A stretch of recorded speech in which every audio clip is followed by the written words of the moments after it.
Shalom, shalom, shalom. Fisherman for Zion back with another video through the spirit and the power of Yahabashim Shah. Call Yahweh by Shem Shah. Call Yahweh by Shem Shah. Barakatah Yahweh, Barakatah Yahweh Shah. All glory and honor to the Most High Yahweh, who the world uses the title God, in the name of his son Yahweh Shah, who the world eagerly called Jesus the Christ. Fisherman for Zion back with another video through the spirit and the power of Yahabashim Shah a little later than expected, but nevertheless, giving all glory and honor to the Most High. Lord willing, this will be edifying to you. Don't count this as a light thing to do. Giving all glory and honor to the Most High. Brother Hosea, Fisherman for Zion, back with another video. Peace and blessings to the leaders and the elders in the nation of Israel, Yasharala, the so-called blacks, Hispanics, and Native American. Peace and blessings to those that's striving and enduring in these last days, keeping the law, statutes, commandments, faithfully and patiently waiting for the second coming of our Lord and Savior, Yahweh Shah Mashiach. Peace and blessings to all households, those that are standing in the faith and enduring in these last days through the spirit and the power of Yahweh Shah. We're going to open up. I believe I titled this, The End is Here. So you living in the last days, you know, something to be mindful about, something to meditate upon, you know, and always keep it on your mind in the forefront. The end is here. Ain't no room for excuses. This is it. So, you know, everything that you're doing, you wanna do as much as you possibly can to the utmost might for the Most High, to the best of your ability, without having any distractions, without having any delays, and without, you know, being in the spirit of doubt, without being in the spirit of I'm not sure, you know, I don't know what I should do. You know, now is the time to try to figure these things out. So like I'm trying to get this straight. Now is the time to try to figure these things out, because there ain't gonna be no excuses. You know, when the Lord comes back, you know, there's not going to be any excuses. So let me get this preset real quick to open up. This is Psalms 122. Psalms 122, and we're going to start at verse 1. Psalms 122 and verse 1, and it reads, I was glad when they said unto me, let us go into the house of the Lord Yahweh. So we glad to be in the Lord's house. We glad to read. We glad to do lessons. We glad to stay in the faith and patiently wait until the second coming of our Lord and Savior. We glad to be set apart from wickedness and folly and madness and the things of the world and the festivities of the world and all of the things that the world try to make us feel like it's bad for us to do. You know, the world try to make us feel like it's bad for us to be in the Bible, to read the Bible, to make time for the Lord. You know, turn up now. You know, you only live once. You know, you're not gonna be young forever. You know, these are the things that the world says. You know, but we have to keep the mind and the spirit of striving for righteousness and being blameless when the Lord makes his return. You know, so we got to be in the spirit of being glad to do as much as we possibly can, because there's no device, you know, no work in the grave. You know, we got to do it now. You know, hey, sometimes we do videos late. Sometimes we start fast late. Sometimes we, you know, read later than normal. Sometimes but regardless of what it is, we gotta do all that we possibly can in these last days for the Most High. So let's go to Hebrews chapter 3. Hebrews chapter 3, and we're going to start at verse 12, and it reads, take heed, brethren, lest there be in any of you an evil heart of unbelief in departing from the living Most High God. So we have to take heed. We have to take heed to everything that we're setting our mind towards, everything and anything that we're thinking about. We have to take heed. I'm reading this one more time. Hebrews 3 and 12. Take heed, brethren, lest there be in any of you an evil heart of unbelief. So if you don't believe in the Lord, if you don't believe in the keeping the commandments, if you don't believe in having faith and having hope with works, you know, you got to take heed to that. You know, verse 13, Hebrews 3 and 13. but exhort one another daily. So it's important for us to encourage one another daily. It's important for us to motivate one another daily. It's important for us to motivate our households. You know, if you have a wife, or if you're a woman, and you have a husband, if you have children, even if you have brothers and sisters in the congregation, you have to exhort one another daily. Meaning you have to motivate, admonish them. Read it again, Hebrews 3:13. But exhort one another daily while it is called today, lest any of you be hardened through the deceitfulness of sin. So why it is called today, we have to exhort, we have to motivate, we have to encourage, and we have to put things on the forefront, let you know, hey, this is the last days. Hey, World War III is coming. Hey, people are gonna be desires towards doing evil. We have to remind and recall these things today. While people have the so-called luxury of turning up, doing everything that they feel like is right in their own mind. Many are persuaded, in their own minds. Many gonna be persuaded and stuck in their own ways to, or I don't have to increase right now, or I don't have to pray right now, I don't have to read, I don't have to fast right now, I got time, but you don't want that. You don't want that mindset, you know.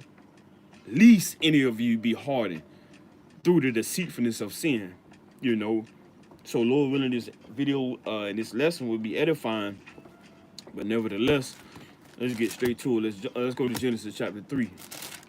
Because you living in the last days. These are the last days. This is the end.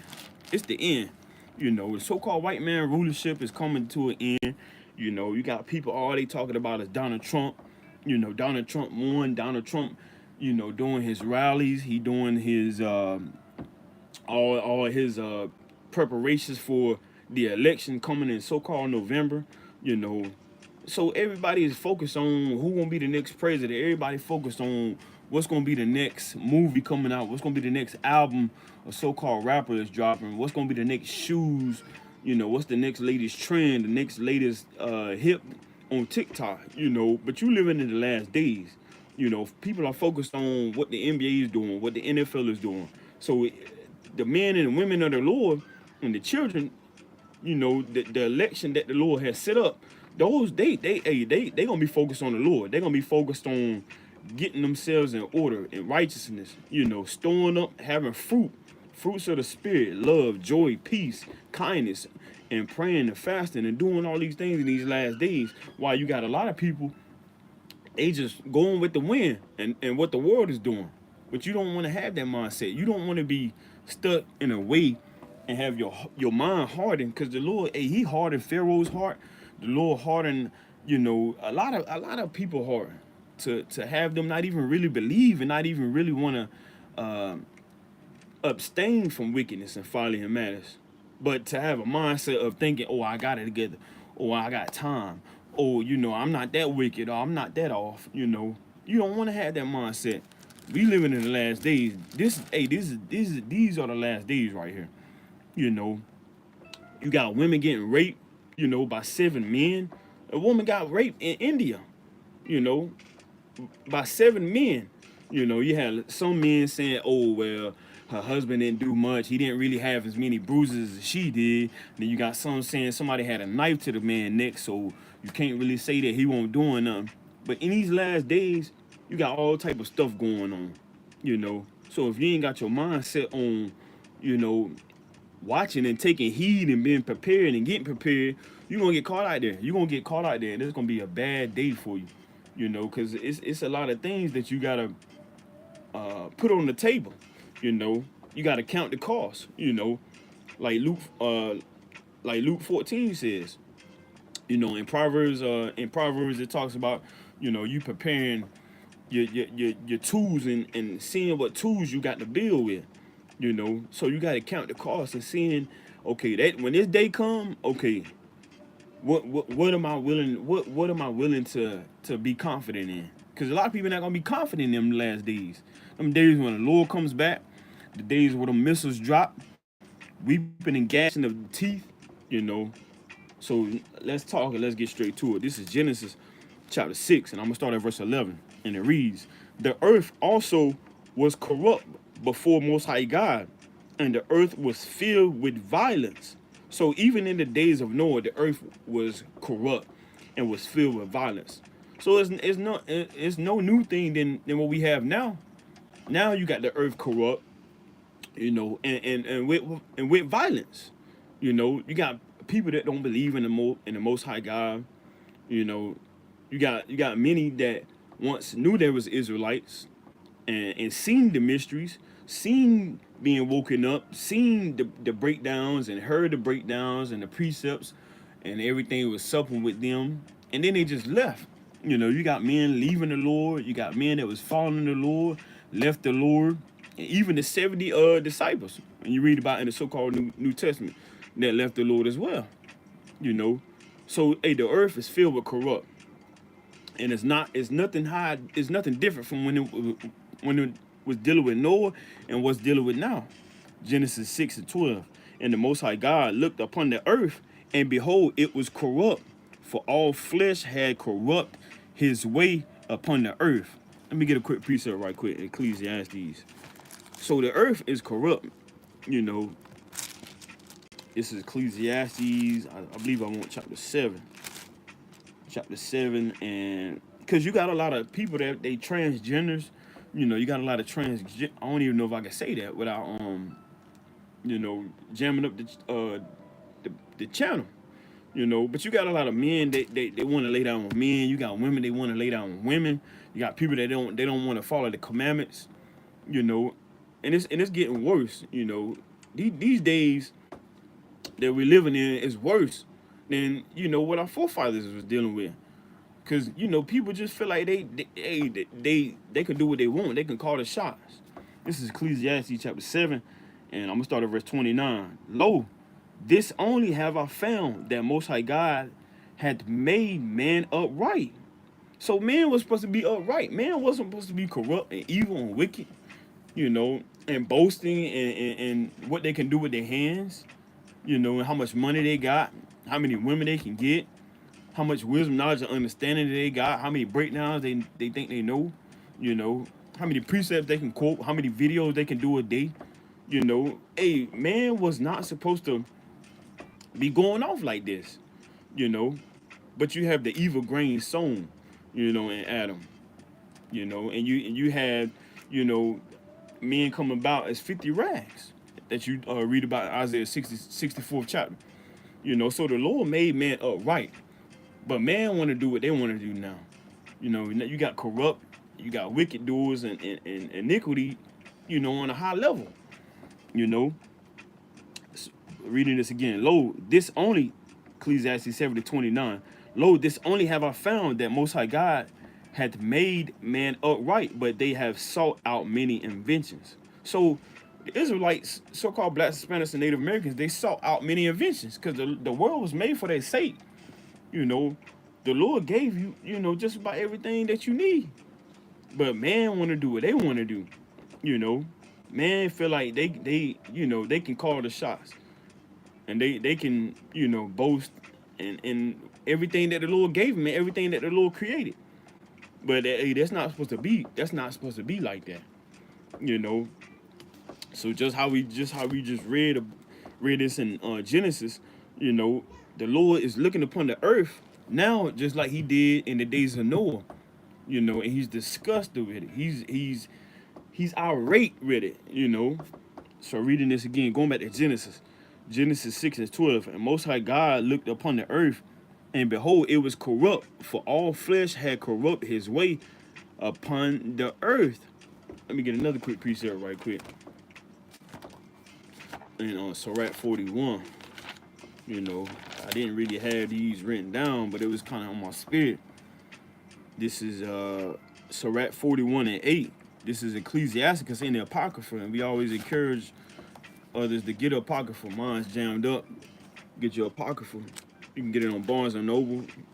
You can get it on Amazon, which we understand to be the hidden books. So Ecclesiasticus chapter 41 verse 8, and it reads, Woe be unto you, ungodly men, which have forsaken the law of the Most High God. So The Israelites was given laws, commandments, and statutes, and was given instructions. You know, a father, he's going to give his child instructions. Okay, this is what you do. Follow the blueprint. This is how you. This is how you increase. This is how you grow. And even King David gave King Solomon instructions. Let me get this right quick. This is 1 Kings chapter 2 and verse 3, and it reads, 1 Kings chapter 2 and verse 3. I'm going to start at verse 2. 1 Kings chapter 2 and verse 2. I go the way of all the earth. Be thou strong, therefore, and shew thyself a man. So he wasn't telling Solomon, lift weights, kind of getting, kind of going to run every day. Make sure you drink your water and eat your herbs and your greens, and make sure you do 100 sit-ups. Make sure you brush your teeth. No, we're gonna read what he told Solomon to do. We're gonna read what King David told Solomon to do. Being a man is not, you just flexing. You got muscles and your appearance. We're gonna see what it is being a man. 1 Kings chapter 2. Reading 2 again. I go the way of all the earth, be thou strong therefore, and shew thyself a man.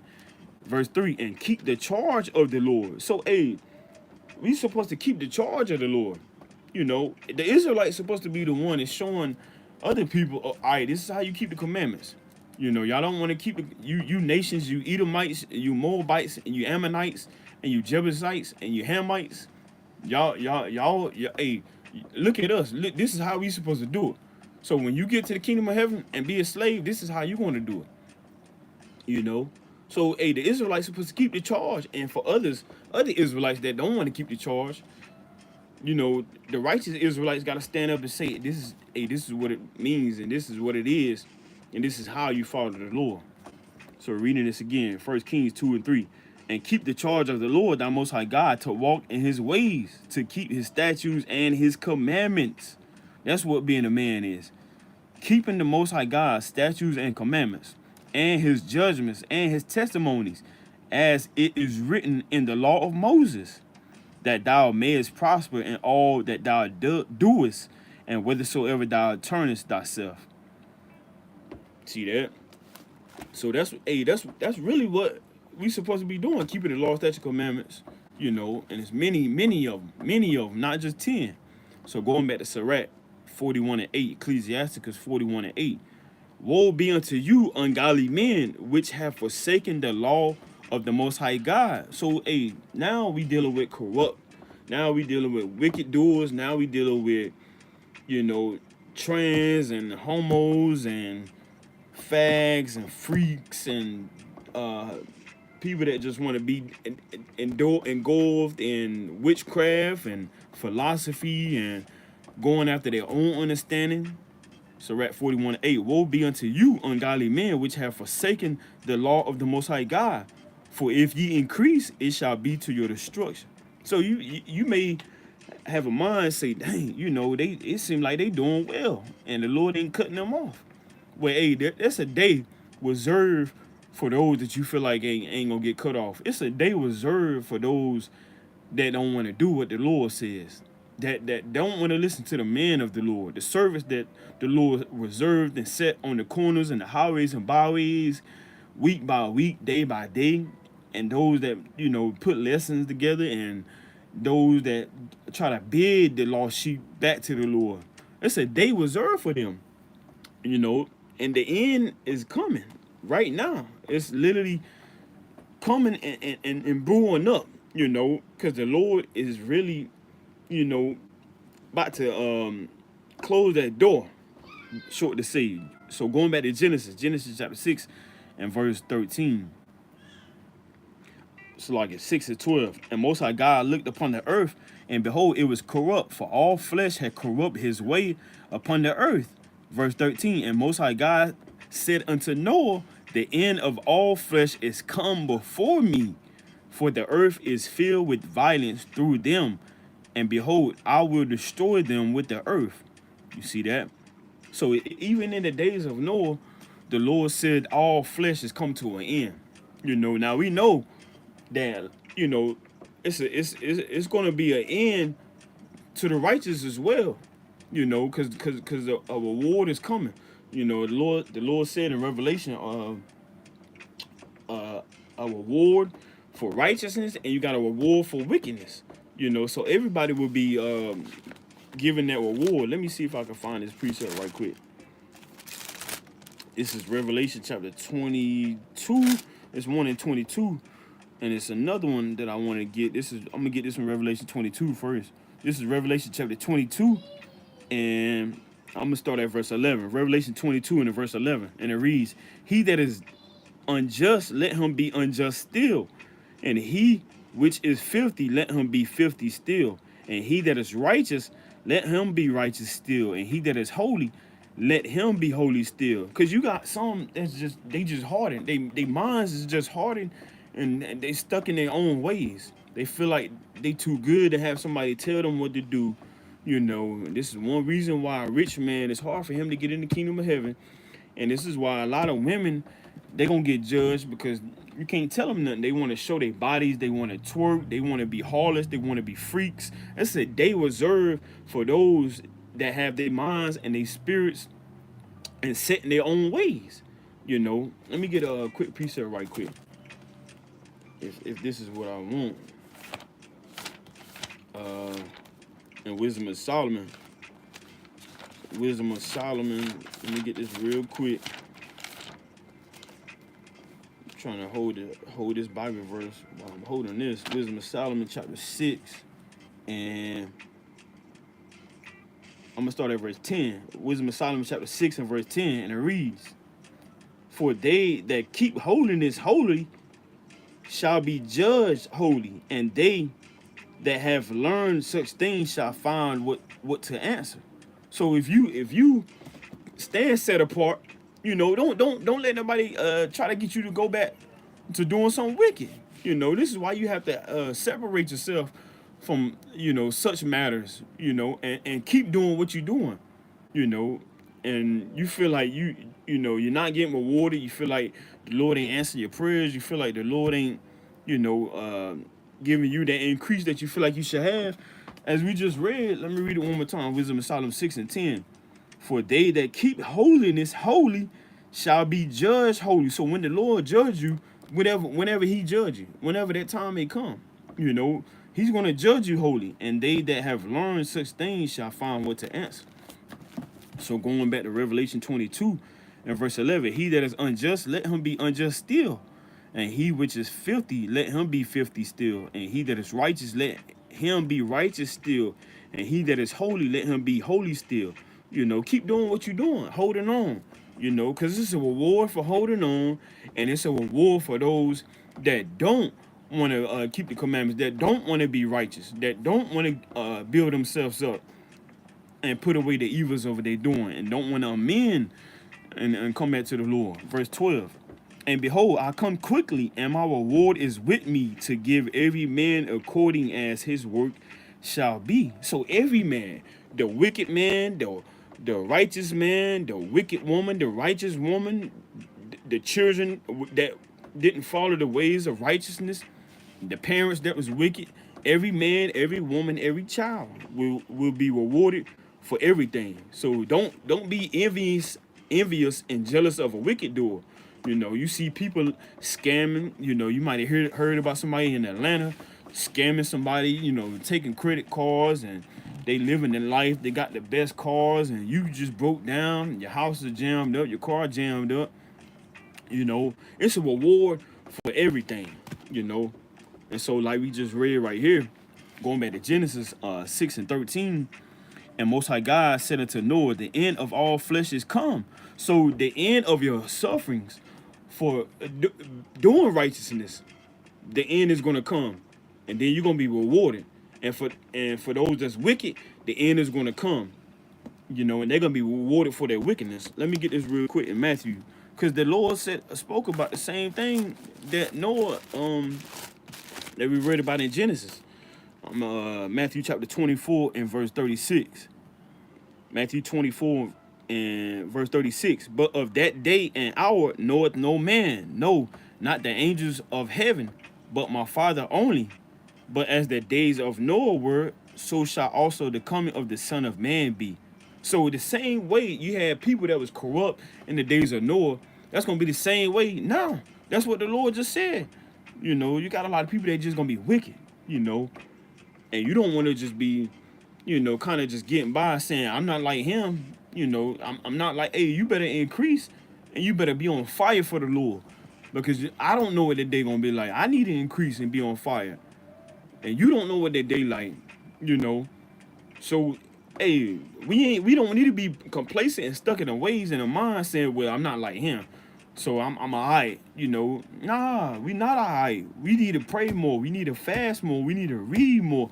We need to get closer to the Lord because the days that are sprueing up in the measurements of the Lord's wrath, once it reach that cup, we gonna feel it, regardless if we feel like we righteous or not. Everybody gonna feel it. You know, it ain't gonna be a pretty sight. Just like when you got in the car wreck and you made it out alive. You might not have no cut, you might not have no bruises, you might not have you might have been straight. But you felt that thing though. The airbag might have hit you, you know. Hey, you felt it. You know, don't nobody want to say, you know, I've been in a car wreck before, but I didn't get hurt, so I wouldn't mind being in another one. Nah, every car wreck is gonna be different, you know, just as well as the last days, you know, you gonna feel it, regardless if you get, you know, hit with a missile or not, you know. So reading this again, Matthew 24 and verse 37. But as the days of Noah were, so shall also the coming of the Son of Man be. For as in the days that were before the flood, so that's what we just read about, Genesis 6 and 13. You know, the Lord cut off the flesh by the flood. You know, for as in the days that were before the flood, they were eating and drinking and marrying and giving in marriage until the day that Noah entered into the ark. So you may feel like, man, you know, I'm getting tired, I'm getting weak, my feet hurting, my back hurting, I'm tired of paying child support, you know, my family members don't want to hang around me, you know, I ain't got nobody to hang with. Man, listen, Noah wasn't making them excuses. Noah, he stuck to the blueprint, he stuck to the program, he stuck to the script. You know, he wasn't weeping and mourning and talking about where, you know, everybody else turning up and I ain't having fun. Well, hey, the hope for the elect, they're gonna be having fun in them last days. They're gonna be rejoicing, saying, Call Allah Yahweh by Shem Shah, all praises to the Heavenly Father, the King of Kings, the Lord of Lords, the Alpha and Omega. And they're gonna be rejoicing. Because the Lord preserved them, the Lord set them aside. You know. So hey, you sticking to the script right now. You sticking to the code of conduct. You know, you sticking to the work. You putting your hands to the work, and you ain't got time to be making excuses and trying to figure out, you know, what your ex was doing. You know, what is my baby mama doing? I wonder what my baby mama doing. You know, or if you're a woman, I wonder what my baby daddy doing. How much fun are they having without me? No one wasn't thinking about nothing like that. He was preparing because the Lord showed him and told him what was coming, and he was waiting, regardless if it was 10 years, 20 years, 30 years, regardless of ever how long it takes for the Lord to come back. You keep your mind on the Lord and keep doing the work. You know, this is why you got to be occupied. A lot of brothers and sisters not occupied. That's why they get tripped up and go back into the world, start doing things that they used to be doing because you idle. You know, you got an idle mind, you got an idle spirit. Noah wasn't idle. He was building, he was taking care of his business. You know, you got to be of the business of the Lord. You got to be of the Lord's business. Let me get this right quick. Because if you idle, and if you feel like I don't have to do that, I know a lot that's boring to me. A lot of people they bored in this truth in these last days, man. And this is why this day is gonna come upon you, and the Lord is gonna cut you down because you feel like you bored or you feel like you know this or know that. You know, the Lord is he ain't looking at that saying, okay, let me go ahead and get this brother up out of here because he bored. He done did what he had to do. Nah, the Lord is gonna cut you down because you idle. You know, Noah was not idle.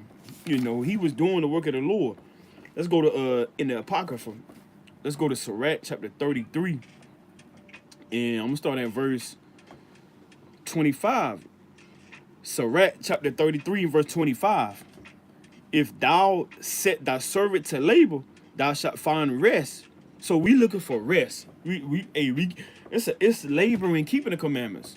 You know, it's not just you going to camp. You got to keep the commandments at the camp. It's not just you teaching at camp. Hey, you got to teach your wife. You got if you a husband and if you got a wife and you got children, you got to teach them as well. Teaching don't stop. You know, hey, keeping the commandments don't stop. Fasting ain't stopping. You know, hey, the apostles was with Yahweh Shai, and they was like, well, hey, you know, the Pharisees and you know the Sadducees, you know, they fast a lot. They fasting. And then when they see us, we're not fasting. They see us eating with you, Yahweh Shai, you know, they gonna be talking about us. They're gonna be saying, hey, why we not fasting? And then, hey, that's when Yahweh Shai was like, when they with the bridegroom, they shall not fast. You know, so it's a time to fast now. You know, get them demons off of you. You know, get your spirit built up, get your faith built up. You know, stop being idle.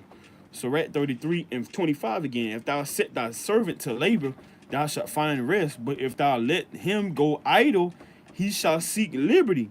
So if you go free, it's like if you go idle, you're gonna be found. You're gonna have a lot of free time on your hand. You're not gonna be in the word like that. You're not gonna be trying to put lessons together. You're not gonna be trying to, you know, fast. You're not gonna be thinking about praying. You just gonna be scrolling on your phone. You're just gonna be getting tossed to and fro. Next thing you know, your zeal ain't there no more. Your faith ain't there no more. Your hope in the Lord, your confidence in the Lord. And every time somebody says something about the last days and the end days and missiles and judgment, you're gonna be scared. You're gonna be tempted. You're gonna be, you know, vexed. And you're not gonna want to hear that. Because you know you ain't doing what you're supposed to be doing, truthfully. You know, reading on, verse 26, so right 33 and 26. A yoke and a collar do bow the neck. So are the tortures and torments for an evil servant. So you don't want to be an evil servant. You know, you got to keep your hands to work, keep your feet moving, and patiently wait for the Lord to come back and give you that reward for your labors, and stop trying to reward yourself. A lot of brothers, they be trying to reward themselves. You know, I did a video, you know, so let me go ahead and get my, you know, get my yan. Let me go ahead and do what I gotta do, you know. I gotta reward myself. No, keep your foot moving, keep your feet moving, keep your hands moving, and keep building. You know, Noah didn't have a mindset saying, oh man, you know, I kind of was working 5 years, so let me go ahead my 6th year, take that year off, and let me put a little vacation in my 7th year. Nah, you know, we don't want to be found as evil servants.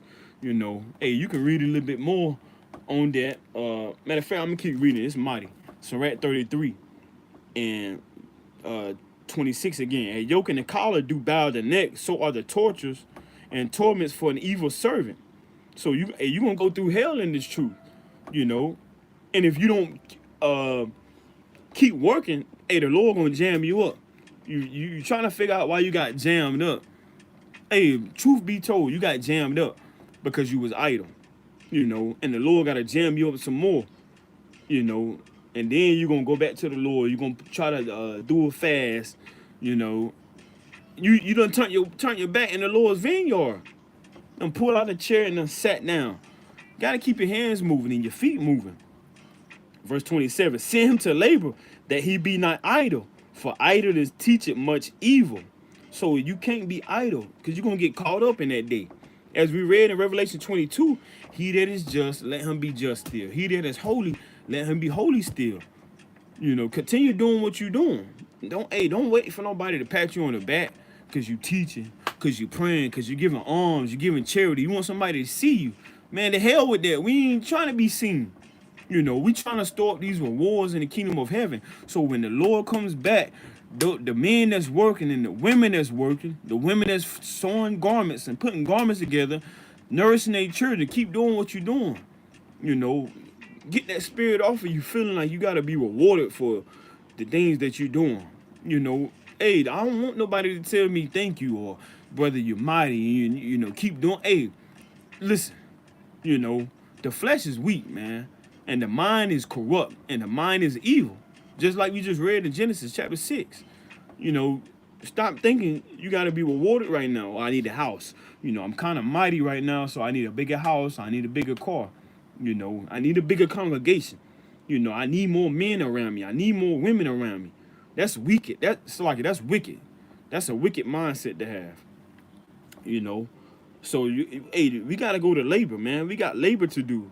You think the Lord gonna do all this work, and we ain't got no work, and we ain't doing no work? Yeah, our back hurting, feet hurting, all of the pains and the sufferings that come along with being in this captivity, that came because we fell short, and we gotta endure through all that. You know, these we can't escape the curses. You know that you read about in Deuteronomy 28. So we gotta get it out of the mud to build up our brothers and sisters. You know. So the Lord said, Sirach 33:28, set him to work as is fit for him. If he be not obedient, put on more heavy fetters. So you're not being obedient. You're not teaching more. You're not reading more. You're not praying more. So the Lord gonna put on more fetters on you. You're not. Hey, you brothers that got wives, you're not teaching your wives. You got your women just all out there, just doing any and everything. So the Lord put more fetters on you. It might take that woman away from you. It might jam up your health. Might jam up your mind. So the Lord got to put more fetters on you. Hey, it's the end, man. No excuses. It is the end. So we got to get it together. Even myself, I gotta make sure I'm staying on course too. I'm staying on the track too, and doing everything that I'm supposed to be doing. Regardless if I'm telling people this or not. So let's go to Ezekiel chapter 7. Ezekiel chapter 7. We gotta stop playing games like we got time, man. We don't know how much time we got. They ain't a secret clock somewhere where one prophet or two or three or four prophets got, okay, y'all got 1 more hour. Y'all got 1 more hour. Now we understand through the prophecies, we see through a glass darkly. We understand that the prophecies are gonna unfold, and we can link things up according to the prophecies. But why that brother go to sleep, kind of wake up, man, now it's time. Nobody knows exactly how much time is left. This is Ezekiel chapter 7, and I'm going to start at verse 1. Moreover, the word of the Lord Yahweh came unto me, saying, also, thou son of man, thus said the Lord Most High God, unto the land of Israel. So this is to the so-called blacks, Hispanics, and Native Americans, straight off the bat. No ifs, no ands, no but. Plain as day. To you Israelites, you so-called Negroes, you so-called Seminole Native Indians, you so-called Hispanics, Aztecs, Mayans, and Incas, the Lord is coming and he's going to get up with you first. 1 Peter 4:17 on down. Matter of fact, let me read that. Let's get there real quick. Then we're going to come back to Ezekiel. Trying to figure out why we're dying a grievous death more than the other nations. It's because the Lord gave us the laws, statutes, and commandments. Read about it in Genesis, the 4th chapter. The Lord gave you the judgments. The Lord gave you the ordinances. The Lord gave you the prophets. The Lord gave you the servants. The Lord gave you the pastors. The Lord gave you the evangelists. The Lord gave you the apostles. The Lord gave you the word. So take heed unto it. This is 1 Peter chapter 4 and verse 17, and it reads, for the time is come that judgment must begin at the house of Most High God. So judgment is going to begin at the church. Who's the church? So-called blacks, Hispanics, and Native Americans. Not AME Zion on 17th Avenue. Not the Baptist church. The Israelites are the church. Read about that in Acts the 7th chapter, 48th verse. You can read about that in Acts chapter 5. Luke chapter 17, they're gonna say low here or there, not by some observation, But the kingdom is within you. You gotta get right first before the kingdom come. You gotta put the blunt down. You gotta stop masturbating. You gotta stop watching pornography. You gotta stop beating on your wife. And you sisters, y'all gotta stop pointing your finger in your husband's face and throwing the food in his face, talking about you cook your own food. You know, that ain't the kingdom of heaven. The kingdom of heaven is supposed to be in you so-called black, Hispanics, and Native Americans. You know, this is why the end is here. You know, and the missiles are aiming at the Israelites, aiming at Babylon the Great, aiming at America. You know, aiming at the so-called white man, Japanese man, Chinese man. You know, and all of the nations that oppress the Israelites. You know, so reading this again, 1 Peter 4:17, for the time has come that judgment must begin at the house of Most High God. And if it first begin at us, what shall the end of them that obey not the gospel? So what shall the end of them that obey not the gospel? You know, what the ones that scoff? You know, what about the so-called black, Hispanics, and Native Americans that scoff? Talking about y'all don't know what y'all talking about. Talking about I been on that. Islam, Kemet, you know. Hey, what else people be? What else the so-called black, Hispanics, and Native Americans be saying? You know, I believe in a higher power. Hey, all type of folly and madness. You know, so what shall the end of them be? You know, which is a scary sight. But let's go back to Ezekiel chapter 7. Ezekiel chapter 7 and verse 2. Like Ezekiel 72, also thou son of man, thus said the Lord Most High God, Yahweh Shem Yahushua, unto the land of Israel. So this is strictly to the Israelites. And the end is come upon the four corners of the earth, meaning wherever you at, because you got scattered once you got off the slave ship. Let me get a quick precept. Deuteronomy 28 and 68. Wherever you at, Deuteronomy chapter 28, verse 68. And the Lord Yahweh shall bring thee into Egypt again with ships. So so-called Negroes, so-called Hispanics, and Native Americans, so-called, went into slavery on slave ships for rebelling and forsaking the way of righteousness. You know, by the way whereof I spake unto thee, thou shalt see it no more again. And there, this is what it's talking about, scattered, and there ye shall be sold unto your enemies for bond men and bond women, and no man shall buy you. So it says the four corners. So let's go to 1 Peter. 1 Peter chapter 1 and verse 1. So-called gospel that a lot of Christians like to say. Peter, an apostle of Yahweh Shah HaMashiach, says Jesus, but we understand that he shall save, you know, in the Paleo Hebrew, meaning Yahweh Shah HaMashiach, Christ, meaning anointed. 1 Peter 1 and 1. Peter, an apostle of Yahweh Shah HaMashiach, to the strangers. So who are the strangers? Scattered throughout Pontus, Galatia, Cappadocia, Asia, and Bithynia. You know, which they was in Cappadocia, they was in Asia, they was in Bithynia, you know, but they got sent to other parts when they was fleeing from persecution and went into various parts of so-called West Africa and got snatched up by so-called African man, which is a Hamite, Canaanite, you know, that's very dark, melanated like the other so-called Negroes. So this is what it's talking about, scattered. Let's go to James. You know, James chapter 1, verse 1. James, a servant of Most High God and of the Lord, Yahweh Shah HaMashiach, to the 12 tribes which are scattered abroad, greetings. So the Israelites, the 12 tribes, all the way starting with Judah, all the way down to Issachar. You know, Judah start with the so-called Negroes all the way to the end of the chart, to the end of the tribe chart that a lot of people like to scoff about as well. So-called Hispanics, they are scattered, you know, not just in Mexico. You know, you're not just in, you know, Harlem. You've been scattered. So when it says four corners, Ezekiel chapter 7 and verse 2, also, thy son of man, thus said the Lord Most High God unto the land of Israel, and the end is come upon the four corners of the land. So wherever you at, you know, you living in a time where the end of your oppressor's rulership is coming down. And also the end of the wicked doers, even if you're an Israelite and you're wicked, is coming to an end.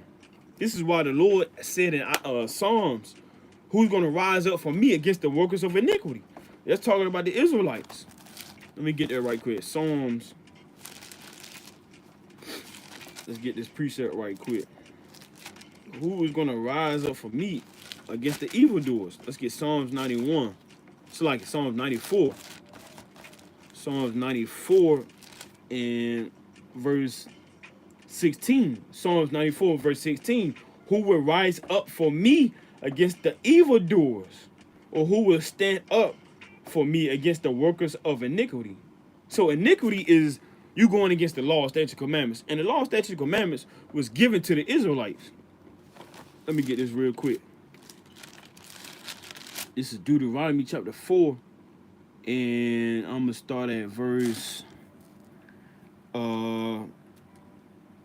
6. Deuteronomy 4:6. And it reads, keep therefore and do them, for this is your wisdom and your understanding. So keep therefore the law, statutes, and commandments.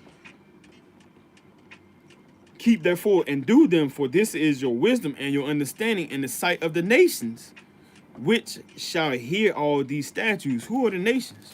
You know, real quick, just trying to keep it very brief and complex and simple, because you may just be understanding and coming into the faith. So you got the nations, you got the Arabs, you got the Ashurs, you got the Chinese, you got the East Indians, you got the Egyptians, you got the Ethiopians, you got the French, the Germans, the Greeks, the Italians, the Japanese, North Africans, Syrians, the Russians, South Africans, the Spanish, the Spain, which is Tarshish, you know, and you got Esau, the Caucasians, and the Europeans, you know, which is the other nations that are talking about. So it says, Deuteronomy 4:6, keep therefore and do them, for this is your wisdom and your understanding in the sight of the nations. So others can look at you and say, man, how in the world did you come back to your nationality? How did you find out about your nationality? You know, and even there was a video, I remember when I first came into the truth, there was a video that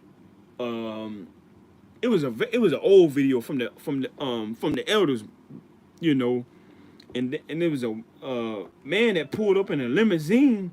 I can't remember if they was in so-called New York or Harlem. There was a man that pulled up in a limousine and saw our elders and our leaders teaching, you know, and they was like, how y'all find out about this? We spent all of this money keeping y'all heritage from y'all. How did y'all find out about this? And I remember I had seen that video somewhere, but nevertheless, you know, hey, this is you know, the understanding and the sight of the nations. You know, they shocked and amazed that we woken up and we came back. You know, we've came back to the Lord, and they're scared because they know their time is being about to be cut off. So the sight of the nations, which shall hear all these statutes and say, surely this great nation is a wise and understanding people. For what nation is there so great, who had most high God so nigh unto them, as the Lord our most high God is in all things that we call upon him for? And what nation is there so great that has statutes and judgments so righteous? You know, so we have laws, statutes, and judgments so righteous as all this law which I set before you this day. You see that? So regardless, you know, the Lord gave us the law, statutes, and commandments, you know, and this is what we're supposed to be doing, you know. So going back to Ezekiel, don't want to jump all over the place. Going back to Ezekiel, and Ezekiel chapter 7 and verse 2. Also, thou son of man, thus said the Lord most high God unto the land of Israel, the end is come upon the four corners of the land. Now is the end come upon thee, and I will send my anger upon thee, and will judge thee according to thy ways, and will recompense upon thee all thine abominations. You know, and Ezekiel, you know, during the Babylonian siege and during the Babylonian captivity, you know, this was a thing that we kept stumbling across and going back and forth with for some time, you know, for some time, long ago, you know. So real quick, let me I want to make sure I got my dates right. So we dealing with. I want to make sure I got my dates right. Sometimes you can get these times mixed up. So this is around about 6 or 5 BC, about 5 something BC. So this is 593 BC. You know, when he was dealing with this vision, and you know the siege of Jerusalem. So it was around about 593, 592 BC. I just want to make sure I have my date right. You know. So yeah. So going back to Ezekiel 73. Now is the end come upon thee, and I will send my anger upon thee, and I will judge thee according to thy ways, and will recompense thee all thine abominations, and my eyes shall not spare thee, neither will I have pity, but I will recompense thy ways upon thee, and thine abominations shall be in the midst of thee, and ye shall know that I am the Lord, Yahweh. You see that? So, hey, the end is come, you know, and it watch it for us. You know, those that don't want to keep the commandments, those that don't want to take heed, don't want to look into the Most High and understand, okay, hey, he not playing. You know, I see all the deaths. You know, I'm hearing about the earthquakes, even though I'm not around the earthquakes. You know, I'm hearing about the rumors of wars, even though it ain't really kicked off like that. I'm seeing, you know, different countries making an alliance with one another and trying to come against America. I'm seeing and I'm watching and I'm taking heed, you know. So, hey, it's coming. So I want to read down a little bit more. Ezekiel chapter 7 and verse 4. My eyes shall not spare thee, neither will I have pity, but I will recompense thy ways upon thee, and thine abominations shall be in the midst of thee, and ye shall know that I am the Lord Yahweh. Thus said the Lord Most High God, and evil, and only evil, behold, is come, and end is come. The end is come. It watcheth for thee. So the end is watching for me. If I don't get myself right, if I don't increase more, if I don't, you know, making sure I'm doing what I'm supposed to be doing, keeping the law, statutes, commandments, it watching for me, you know. And end is come. The end is come. It watcheth for thee. Behold, it is come. See that? So we gotta make sure that we take heed, you know. Because you know, the elect gonna be saved regardless, you know, regardless of all of the atrocities, because the Lord had predestined such things. But I want to get real quick. Nahum chapter 1. You know, let's get Nahum chapter 1. And I'm gonna touch on a couple of precepts about the elect. This is Nahum chapter 1, and I'm gonna start at verse 6. Nahum 1 and 6. And it reads, who can stand before his indignation, and who can abide in the fierceness of his anger? His fury is poured out like fire, and the rocks are thrown down by him. So the Lord, he ain't gonna be playing in that day, you know. And so this is what we want to take heed upon, and you know, have our minds engulfed in, you know, watching and preparing and examine ourselves. And one way to do according to things in these last days, this is Second Corinthians. Let me get this quick precept right quick. This is Second Corinthians. This is what you want to be doing right here. 2 Corinthians chapter 13 and verse 5, and it reads, examine yourselves whether you be in the faith. So, not having a lot of excuses, but you want to examine yourself, making sure you're in the faith, you know, making sure you believe in what is being put before you according to the law, statutes, commandments, and the precepts and the understanding of the Bible that the Lord has given you. Examine yourselves whether you be in the faith.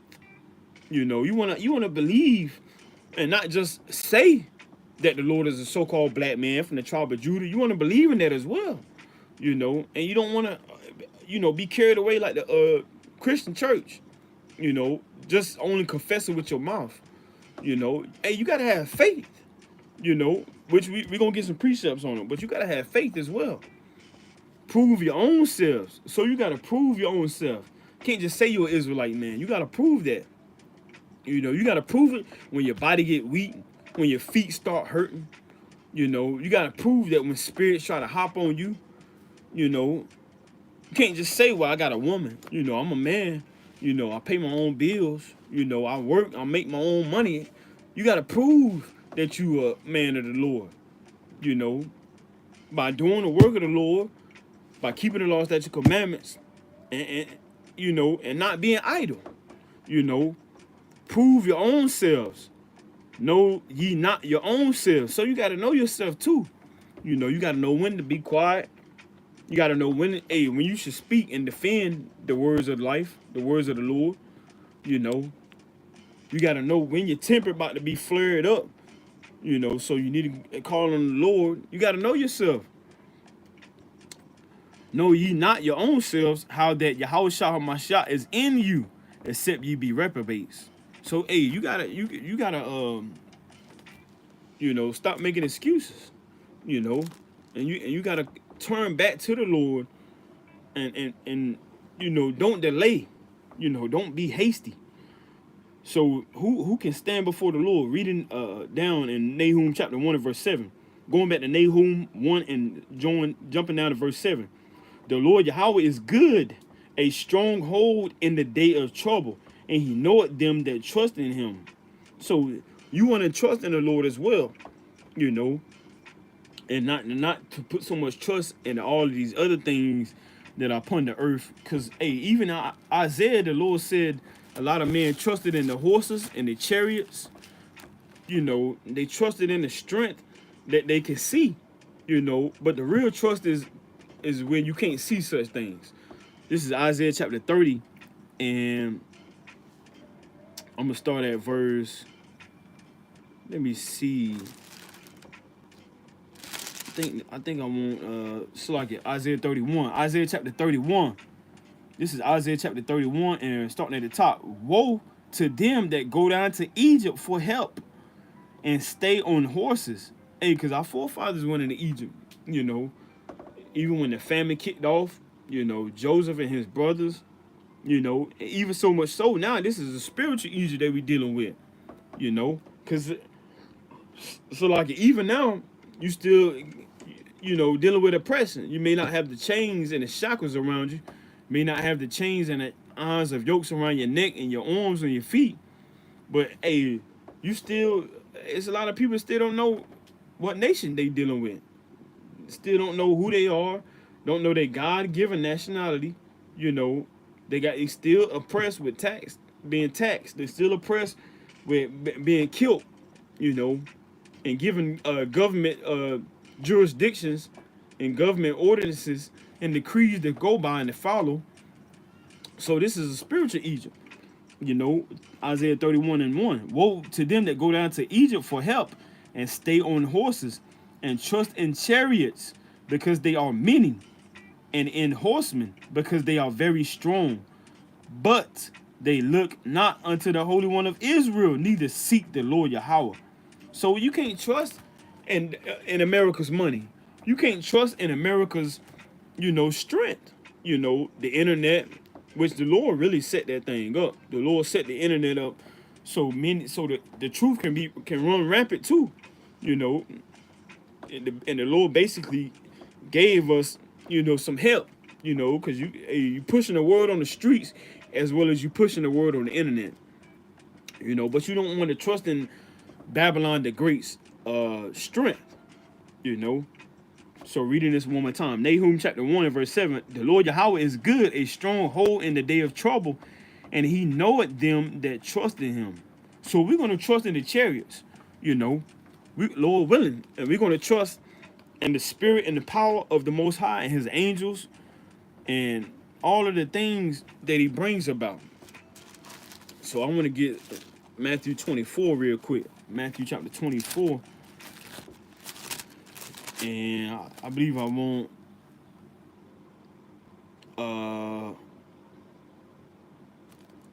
let me see. Matthew 24, and I'm gonna start at verse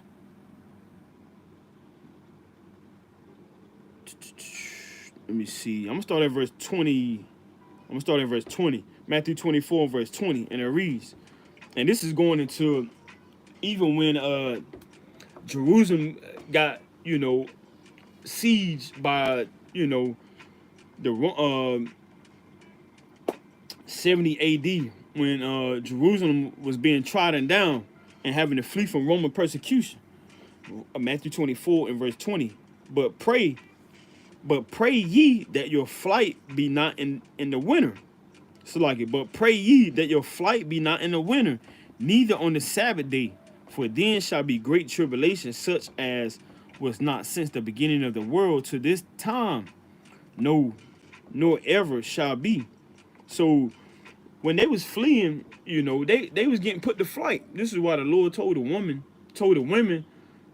not to weep for him, because there's gonna come a day when the women giving suck to the babies.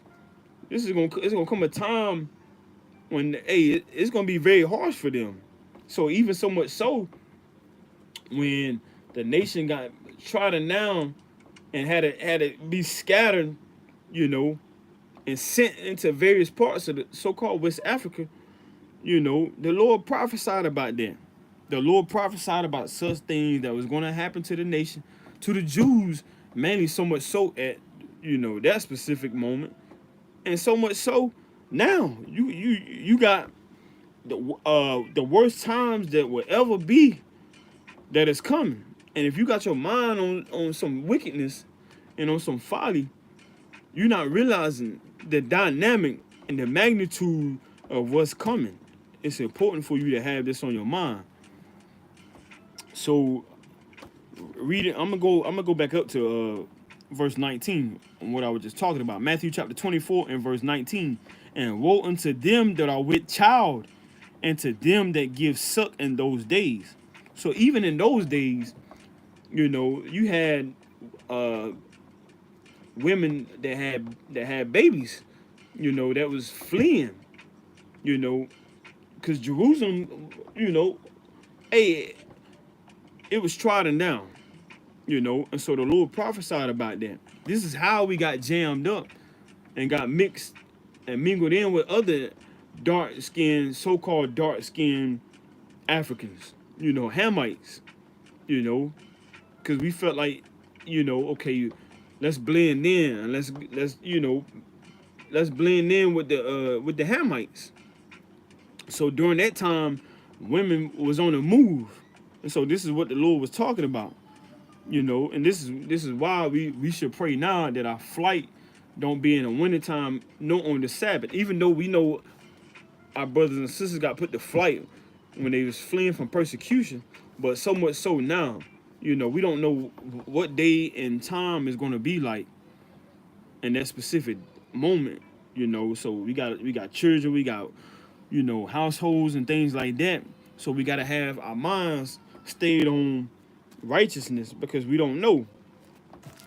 But so much so, let me get this in Luke 21.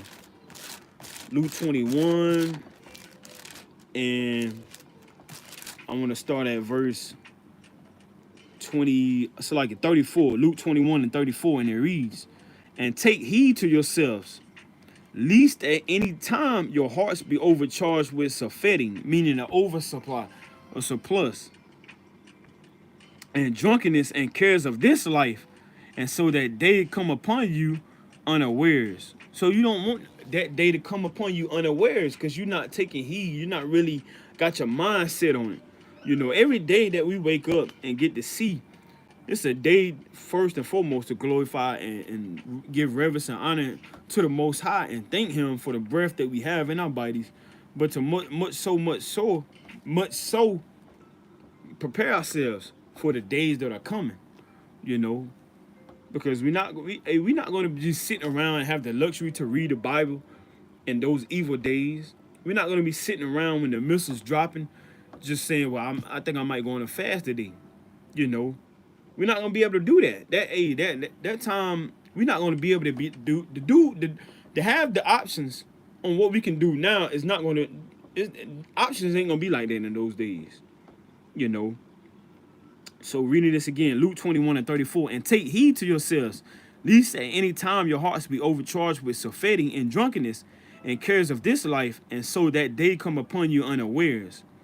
For verse 35, for as a snare shall it come on all them that dwell on the face of the whole earth. So if you got a snare, you walking, and just like a bear trap or something, it's gonna catch you. Verse 36, Luke 21 and 36. Watch ye therefore and pray always. So we supposed to be in the spirit and the mindset of watching and praying always. We got to be on fire with the praying, Got to be on fire with the watching and with the praying. Watch ye therefore and pray always, that ye may be accounted worthy to escape all these things that shall come to pass. What shall come to pass? Famine, Jacob's trouble, martial law, being thrown in concentration camps, being hated of all nations. That shall come to pass. And this is the end that we talking about. The end is here, getting persecuted for preaching the downfall of America. These things are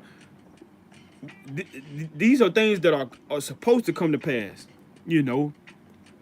Being judged for your sins.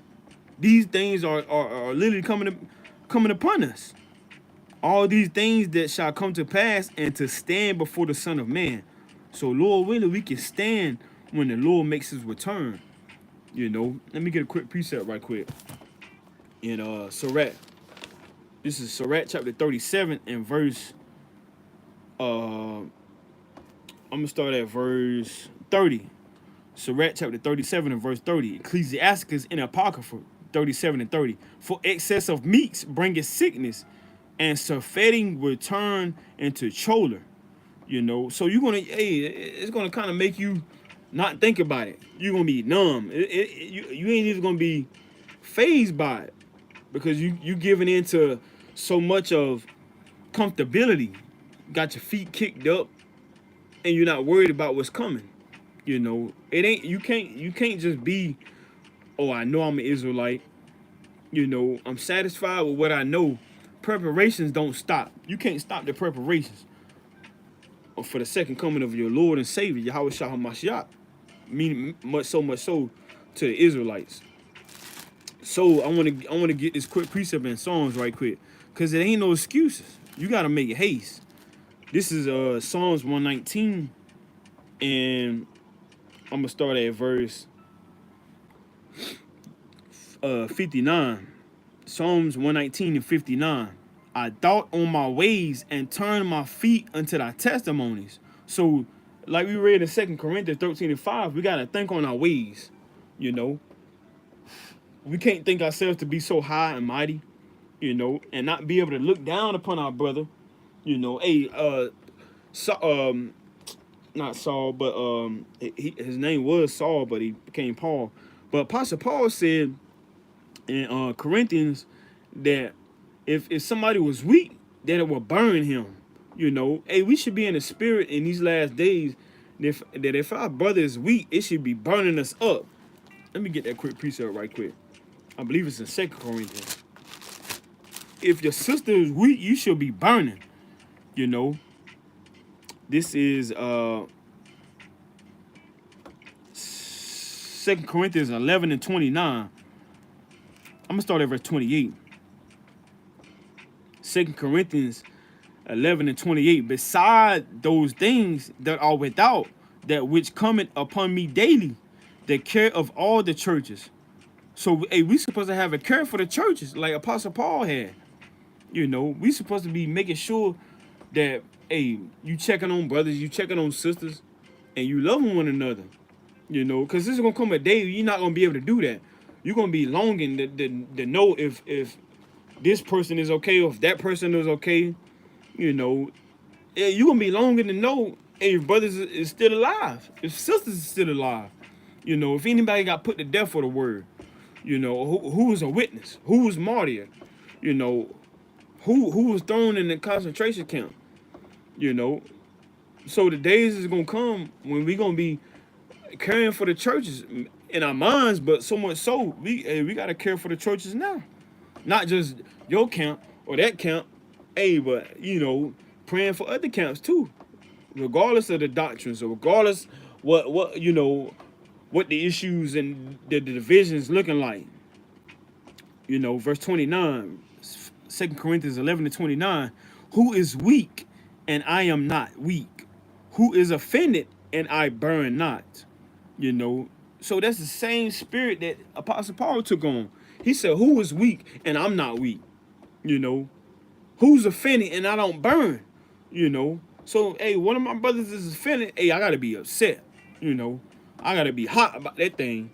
I gotta be mad, and vexed. So we gotta think on our ways. Psalms 119-59. I thought on my ways and turned my feet unto thy testimonies. I made haste and delayed not to keep thy commandments. So we gotta make haste. We can't wait till tomorrow. We can't wait till Friday. We can't wait till we go to camp. We gotta do it now. In our households, in our beds, on our jobs, in our day-to-day lives. That's the mindset. So let me get Jeremiah 51. Hey, because the lake of fire is coming. The missiles is coming. The end is come. The end is come. And then watch it for all of us. This is Jeremiah chapter 50. Matter of fact, I'm going to start at verse 1. Jeremiah 51-1. And it reads, thus said the Lord, Most High Yahweh, behold, I will raise up against Babylon and against them that dwell in the midst of them, that rise up against me a destroying wind. So you can read about that wind in Revelation 7. Revelation chapter 7 at the top. This is what we reading about. Revelation chapter 7 and verse 1. And after these things I saw 4 angels standing on the 4 corners of the earth, holding the 4 winds of the earth, that the wind should not blow on the earth. And that's talking about destruction. So when we go back to this, Jeremiah 51-1, thus said the Lord Yahweh, behold, I will raise up against Babylon and against them that dwell in the midst of them, that rise up against me a destroying wind. So a destruction is coming. So I want to go down to verse.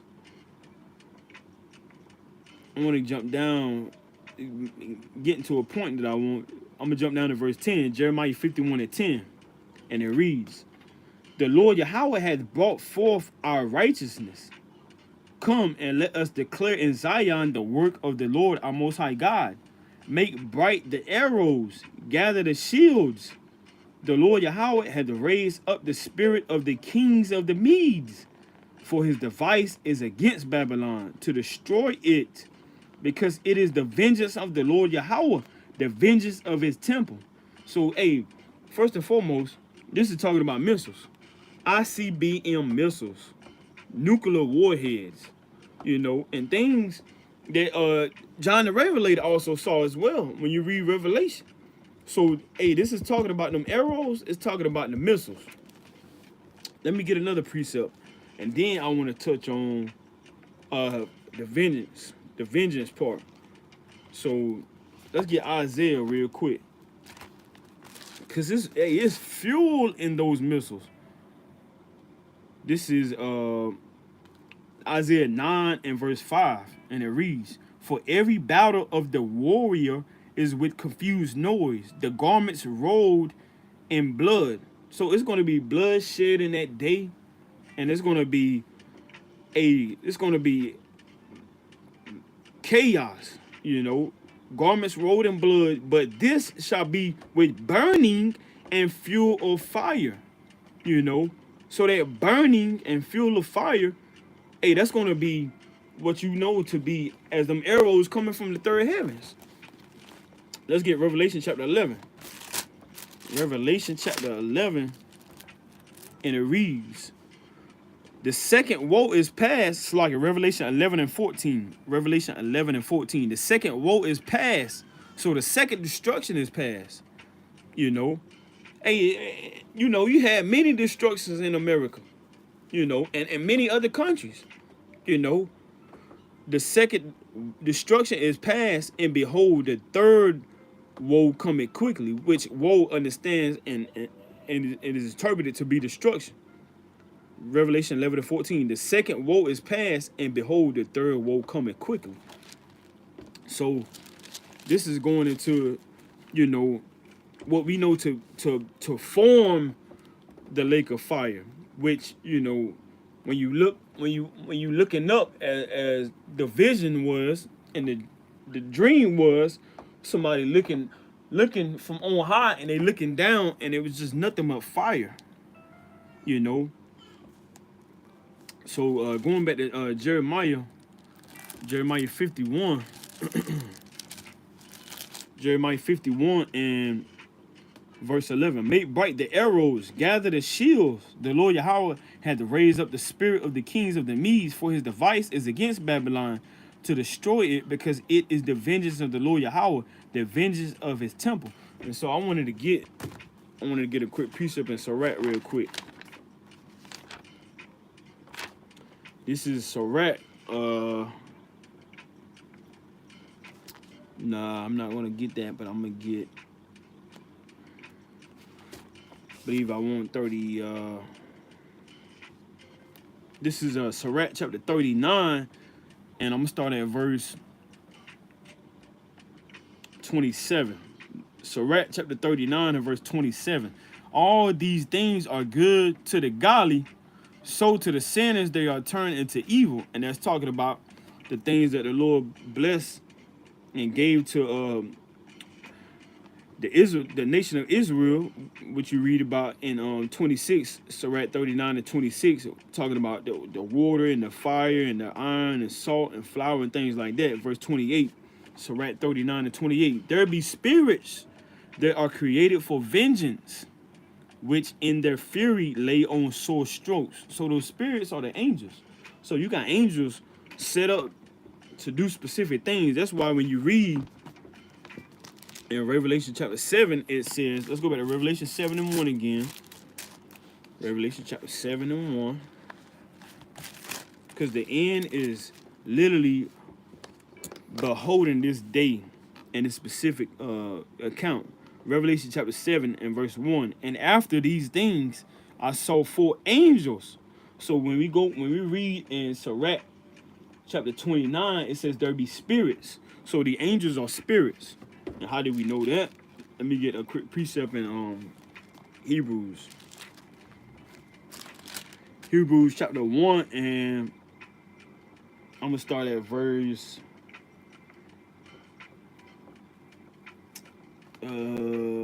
7. Hebrews chapter 1 and verse 7, and it reads, and of the angels he said, who make it his angels spirits, and his ministers a flame of fire. You see that? So let's go back to Revelation. Revelation chapter 7 and verse 1. And after these things, I saw 4 angels standing on the 4 corners of the earth. So these are spirits standing on the 4 corners of the earth, holding the 4 winds of the earth, that the wind should not blow on the earth, nor on the sea, nor on any tree. So this is what we're reading about right here. Sirach chapter 39 and verse 28. Ecclesiastes 39 and 28. There be spirits that are created for vengeance.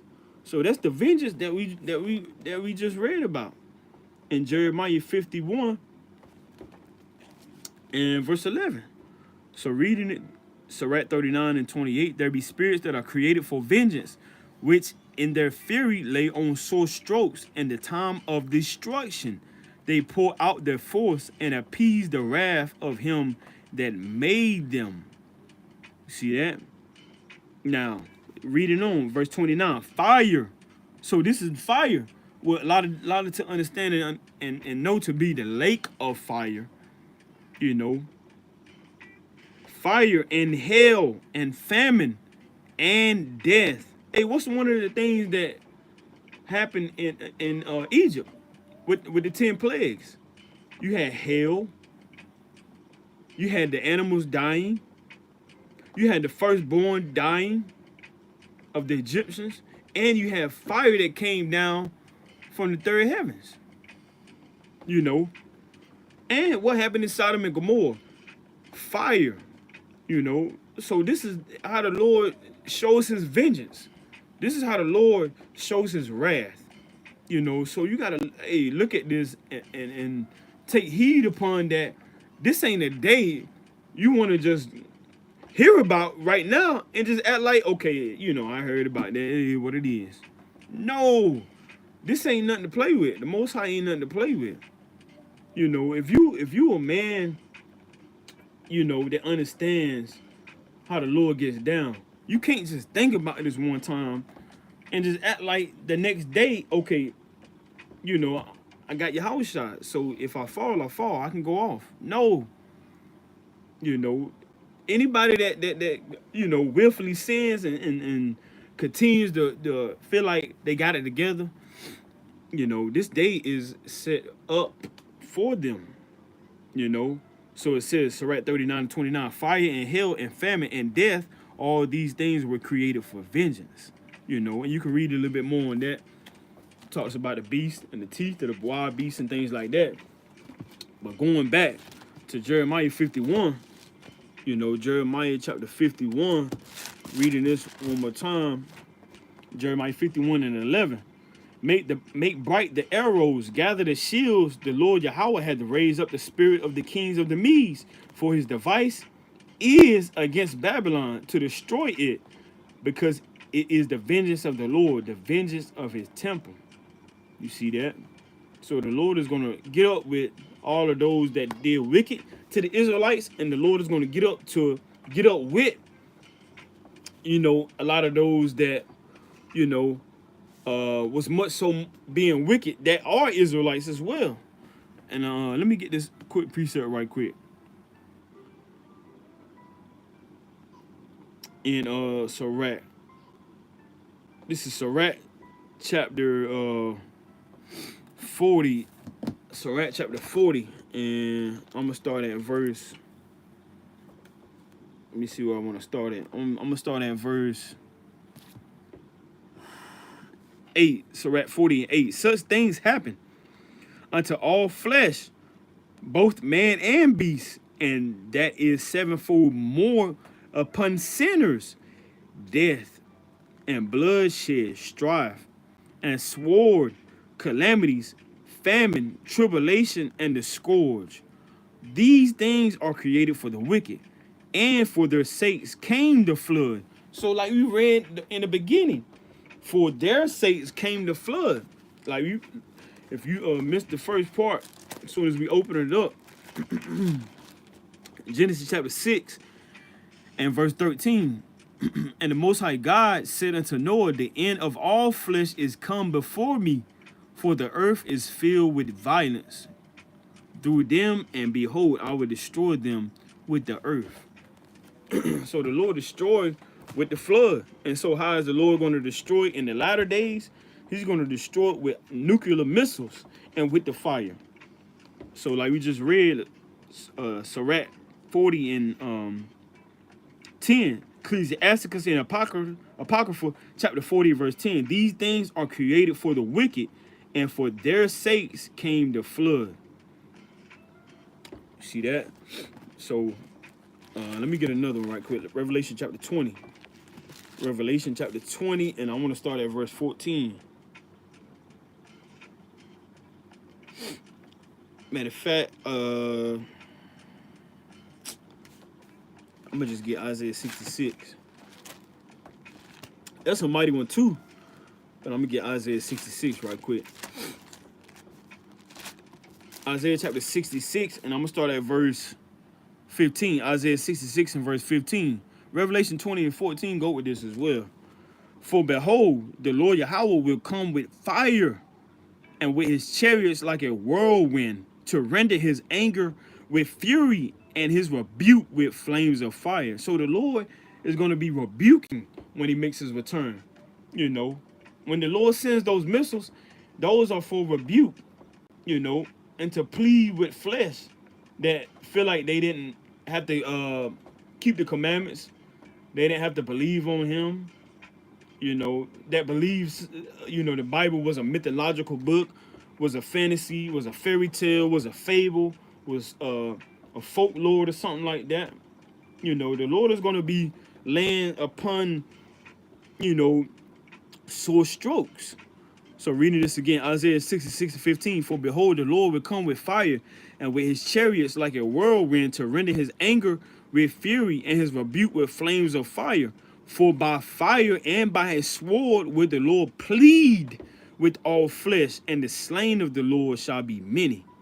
You see that? So that, hey, that's also talking about the lake of fire, as well as Revelation 20:14. Let me get another precept. This is 2 Peter chapter 3. And I'm gonna start at verse 10. 2 Peter chapter 3, verse 10. But the day of the Lord will come as a thief in the night, in the which the heavens shall pass away with a great noise. So the missiles are gonna come from the sky. That's what we know to be as the heavens. In the which the heavens shall pass away with a great noise, and the elements shall melt with fervent heat. The earth also and the works that are therein shall be burned up. You see that? So you don't want that to be, you know, something that you kind of just thinking about and like, well, you know, let's carry on with our life. You know, you don't want that to be the case. Because that ain't something to just play with. That ain't just something to just look upon and feel like, you know, I done heard that before. Let me get another quick precept right quick. This is Malachi chapter 4, verse 1, and it reads, for behold, the day cometh. So you hear about it, the day come. The day, the prophet said the day cometh. You know, it shall come to pass. You know, a destruction was prophesied from the days of old. Malachi chapter 4, verse 1. For behold, the day cometh that shall burn as an oven, and all the proud. So it's a lot of proud. You know, this is the one thing that I pray for continually, and I ask the Lord to don't give me over to a spirit of pride and pridefulness. You know, so all the proud. Let me get a quick precept right quick. This is Proverbs. This is one thing that the Lord hates. You know, this is Proverbs chapter 6 and verse 17. I'm gonna start at verse 16. Proverbs 6 and 16. These 6 things doeth the Lord Yahweh hate. Yea, 7 are an abomination unto him. A proud look. So, hey, you don't want to have a proud look. You know, you think you got to figure it out. You know, you don't want to hear what the Lord got to say. You know, a proud look. So, hey, we don't want to have a proud look, because the Lord said this is what this day consists of. Matter of fact, let me get let's get a little bit more on that in the blue letter. Proud. You know, even though we already know, but we still, you know, want to hit the refresh. It says arrogant, proud, insolent, presumptuous. Didn't King David pray for not to be overthrown with presumptuous sins in Psalms the 19th chapter? So it says presumptuous, you know. So presumptuous means of a person or their behavior failing to observe the limits of what is permitted of appropriate. That's what presumptuous is. So King David said, Psalms chapter 19 and verse 13, Psalms 19 and 13, it says, keep back thy servant also from presumptuous sins. So that's one thing you should be praying for in these last days. That the Lord keep you back from presumptuous sins. And what's another form of that? Being proud.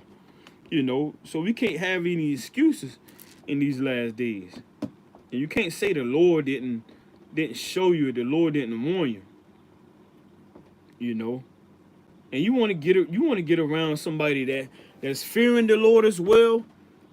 You know, and you gotta depart away from those that don't care about these last days, about World War III coming, about famine that's coming, about you know, the men of the Lord being persecuted for preaching the downfall, you know, of America and Babylon, you know, which is Babylon the Great, the modern day America. You know, so Malachi chapter 4, verse 1, for behold, the day cometh that shall burn as an oven, and all the proud, yea, and all that do wickedly shall be stubble, and the day that cometh shall burn them up, said the Lord Yahweh of hosts, that it shall leave them neither root nor branch. You see that? Let me get this real quick. In verse 2. But unto you that fear my name shall the Son of Righteousness arise with healing in his wings, and ye shall go forth and grow up as calves of the star. So you got to fear the name of the Most High, you know. Not just the name only, but also his ways and the things that he proclaimed. So real quick, I'm gonna get this in Romans chapter 11. Because you got a remnant that's going to be already set aside that the Lord had appointed to, matter of fact, I just thought about that, to be preserved from the wickedness that is not from the wickedness, but the destruction. This is Ezekiel chapter 9 and verse 4, and it reads, and the Lord Yahweh said unto him, go through the midst of the city, through the midst of Jerusalem, and set a mark upon the foreheads of the men that sigh and that cry for all the abominations that be done in the midst thereof.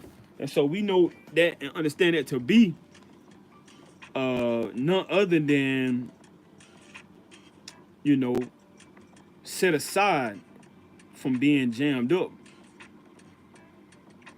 Matter of fact, let me get where is it at? Where is it at?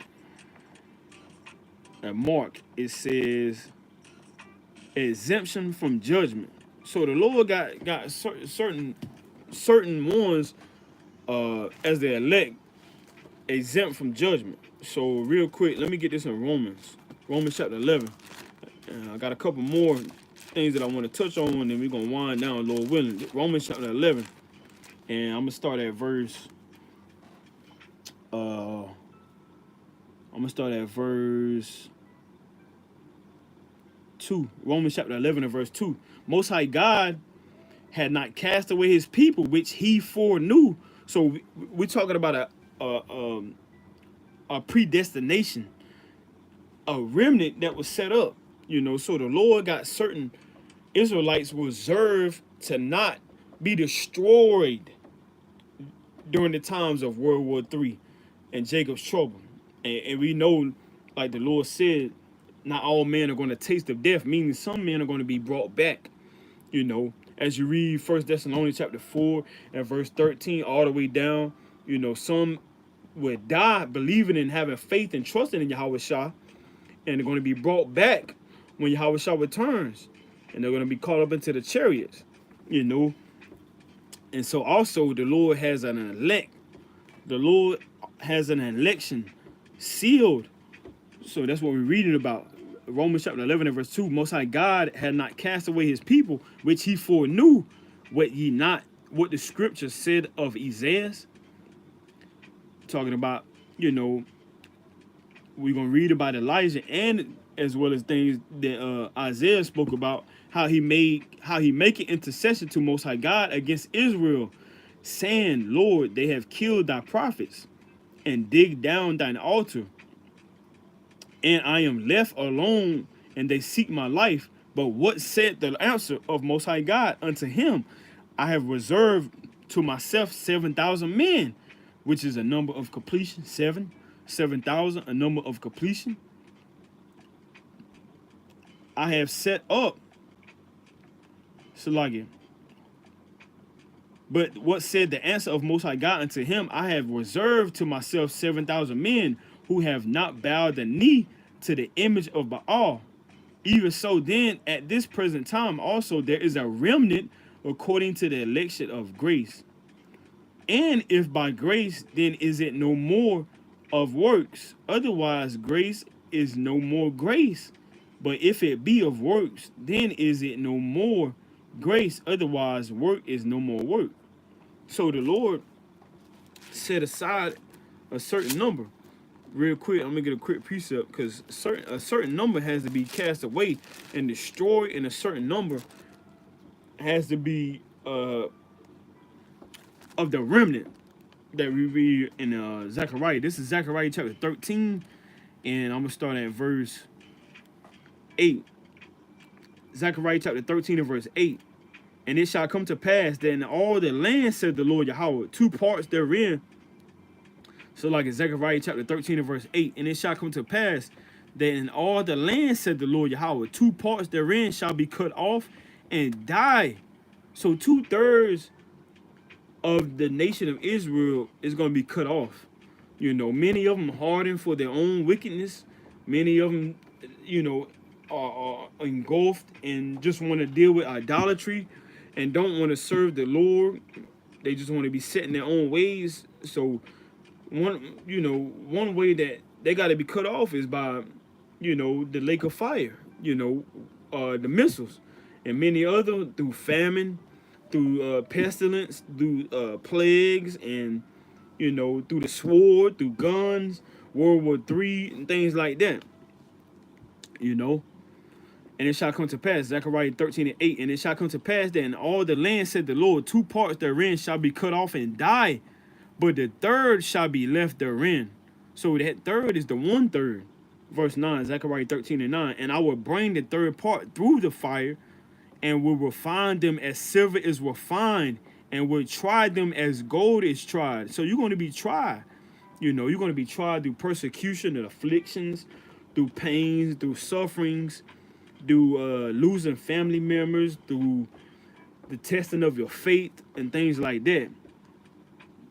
They shall call on my name, and I will hear them. I will say, it is my people, and they shall say, the Lord Yahweh is my most high God. You see that? So Peter also spoke about, you know, being tried. Let me get this quick precept right quick. And 2 Peter,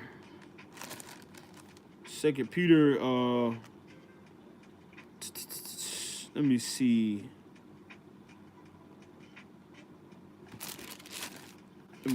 I believe it's chapter 3. 1 Peter chapter 3. So like 1 Peter. This is 1 Peter chapter 3. And let me see what I want.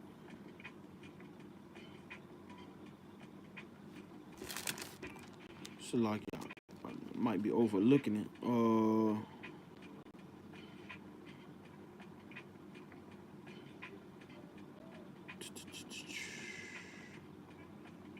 I'm thinking about another precept.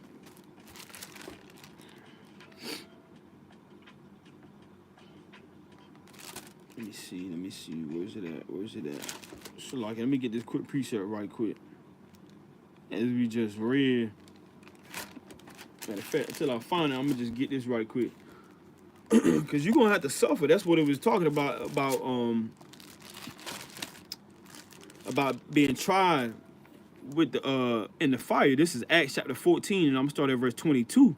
Acts 14 and 22, and it reads, confirming the souls of the disciples and exhorting them to continue in the faith, and that we must through much tribulation enter into the kingdom of Most High God. So that's being tried through the fire. You know, you gotta you gonna go through it. You literally gonna go through it. Matter of fact, I don't know why I was thinking it was chapter 3. This is 1 Peter chapter 4 and verse 12, and it reads, beloved, think it not strange concerning the fiery trial which is to try you. So you going through that fire, you being tried as gold. So like you being tried in the fire and coming out as gold. You just going through it. You know, this is gonna happen more on a higher scale in the last days. You know, because hey, anything when you try gold, you put gold through its test, it comes out so beautiful. But when it goes through that fire and get all those impurities out, and that's what, you know, afflictions and being tried deals with. It gets the impurities out, you know. And this is what the Lord looks at, the process of the elect going through such things. You know, the 1/3 going through such things. 1 Peter 4:12. Beloved, think it not strange concerning the fiery trial which is to try you, as though some strange thing happened unto you. You see that? So let me get Ephesians real quick. Ephesians chapter 1 and verse 4. Ephesians chapter 1 starting at verse 4, and it reads, according as he hath chosen us in him before the foundation of the world. So the Lord chose the elect before the foundation of the world. He chose the remnant before the foundation of the world. Ephesians 1 and 4. According as he had chosen us in him before the foundation of the world, that we should be holy and without blame before him in love. So this is what the Lord wants, for the elect to be holy and without and blameless. You know, it's like getting jammed up right here. Reading it again. Ephesians 1 and 4. According as he had chosen us in him before the foundation of the world, that we should be holy and without blame before him in love, having predestined us unto the adoption of children by Yahushua Mashiach to himself, according to the good pleasure of his will, to the praise of the glory of his grace, wherein he had made us accepted in the beloved. You see that? And so that's how the Lord is going to save us, by grace. In that day, Lord willing, you know, myself and you, and, you know, according to what the Lord has set up. So Ephesians chapter 2. This is Ephesians chapter 2 and verse 5. And it reads, even when we were dead in sins, had quickened us together with Hamashiach. By grace you are saved. So it's going to be the Lord's grace, whoever gets delivered in that day. Not by how they look or what they know or anything like that, by his grace. I'm going to jump down to verse 8. Ephesians 2 and 8. For by grace are ye saved from World War III, from pestilence, from famine, from persecution, from afflictions, and in the days to come. For by grace are ye saved through faith. So you got to have faith as well. You got to have faith in the Lord and in Yahushua. For by grace are ye saved through faith, and not and that not of yourselves. It is the gift of Most High God. So it's the gift. Verse 9, not of works, lest any man should boast. So yeah, it's not just by, you know, all of the breakdowns that you put up, all of the videos, not taking it away. We got to do the work. You know, it's not by your fringes. It's not by you keeping the Sabbath. It's not by you just only strictly, you know, not of works, because men can boast off their works. You know, it's not just only by what you're doing. You know, not of works. So like Ephesians 2 and 9, not of works, lest any man should boast. For we are his workmanship, created in Hamashiach Yahushua unto good works, which Most High God had before ordained that we shall walk in them. You know, so let me get 2 Timothy real quick. 2 Timothy chapter 1 and verse 9. 2 Timothy chapter 1 and verse 9. Who hath saved us? So Lord willing, you know, we're gonna be saved in that day. You know, World War III, and when judgment is brought on the earth. Who has saved us and called us with an holy calling, not according to our works, but according to his own purpose and grace, which was given us in Hamashiach Yahushua before the world began. So that's the elect, you know, that 1/3, you know, and understanding that 2/3 is going to be cut off, you know. So let me get Romans chapter 8 real quick, and then we're going to wind down. Romans chapter 8. Romans chapter 8, and I'm going to start at verse 24. Romans 8 and 24. It says, for we are saved by hope. So you gotta have hope as well. Can't just say, well, I don't think I'm the elect, you know, so I'm gonna just give up. I'm not gonna study, I'm not gonna read, I'm not gonna teach, I'm not gonna do the work of the Lord. No, you gotta have hope, you know. You gotta make your calling and election sure, like Peter said. Let me get that. 1 Peter. And let me see. You gotta give diligence to make your calling and election sure. This is 1 Peter. And let me see. I'm gonna have to find it real quick. I kind of forgot exactly what verse it was. Let me see. Let me see if I can find it.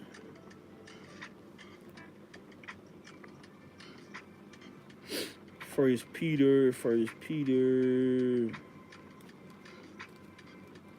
You see, it's like Second Peter. I'm thinking it's First Peter. 2 Peter, chapter 1 and verse 10, and it reads, wherefore the rather, brethren, give diligence to make your calling and election sure. For if ye do these things, ye shall never fail. So having hope is giving diligence, you know. So part of having hope is giving diligence. You got to have a care as well. Romans chapter 8 and verse 24. For we are saved by hope, but hope that is seen is not hope. For what a man said, why do he yet hope for? You know, and that's just as well as what Hebrews chapter 11 and 1 talks about. You know, Hebrews chapter 11 and verse 1. Now faith is the substance of things hoped for, the evidence of things not seen. So you gotta have faith, you gotta hope, and you gotta have the works and believing in the Lord that He can redeem you in that day. You know, because hey, this is the end. The end is here, so we can't have no excuses. You know. This is 2 Ezra chapter 9 and verse 7, and it reads, and everyone that shall be saved. So everyone that the Lord is going to save, they got faith, they got hope in the Lord, and they keep the law, statutes, commandments. They working with their hands and with their feet to be found holy and just in that day. You know, 2 Ezra chapter 9 and verse 7, and everyone that shall be saved and shall be able to escape by his works and by faith whereby ye have believed, shall be preserved from the said perils. So, hey, those said perils is persecution, famine, destruction, and pestilence and plagues that the Lord is going to send according to His vengeance. You know. So I'm gonna get this last precept. Lord willing, this was edifying to you. Don't count this as a light thing to do. This is Isaiah chapter 26 and verse 3, and it reads, thou will keep him in perfect peace. And that perfect peace is you standing 10 toes and waiting on the Lord. You know, you not being overthrown by your conscience because you failed yesterday, because you went off yesterday. You know, it's a whole new day. We gotta work and we gotta build and we gotta build and we gotta build and try our hardest to be blameless and righteous to the best of our ability, being perfect. You know, Genesis 17 and 1. You know, Matthew chapter 5, how the Lord talks about be ye there perfect. You know, continue to build up your faith, continue to, you know, have a fear for the Lord, honoring and respecting the Lord. You know, respecting the Lord with your body, respecting the Lord with your mind, what you thinking about, what you looking at, what you listening to, what you putting in your body. You know, no shrimp, no pork, no crab, no lobster, and not, you know, just being, you know, overindulged and hanging around evil, wicked doers, knowing yourself, taking heed and watching and understanding what times is coming upon us and what days and the judgment that is coming to the earth. So that being perfect, hey, you waiting on the Lord, you know, spirit and in truth. Isaiah 26 and 3, thou will keep him in perfect peace, whose mind is stayed on thee, because he trusted in thee. Verse 4, trust ye in the Lord Yahweh forever, for in the Lord Yahweh is everlasting strength. So, Lord willing, this was edifying. Fisherman for Zion. Peace and blessings to the so-called Black, Hispanics, and Native Americans that are scattered across the four corners of the earth. Continue to read, pray, and fast, and make your call and election sure, having hope and being confident in the day of the Lord. Lord willing. Fisherman for Zion. Shalom. Shalom. Kwam Yashua.